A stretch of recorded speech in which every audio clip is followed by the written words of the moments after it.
1000 বছর যদি ওকে ওয়াজ শোনান, মুরগি খাবি না। থাকুক থাকুক থাকুক থাকুক, সমস্যা নেই।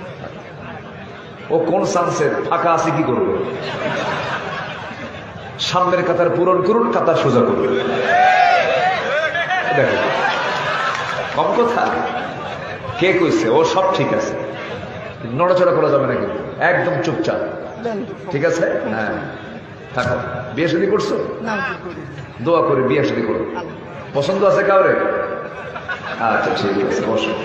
কে বলছো অসুস্থ? সব ঠিক আছে তো, থাকো। সম্মানিত ভাইয়েরা, তা বলে যে বাধা আমার আপনার জীবনে 10টা অন্তরায় আছে। এই চশমা তো এটা দিনের বেলার জন্য, চশমা খোলো, এটা সবাই হাসতেছে, রেখে দেয়।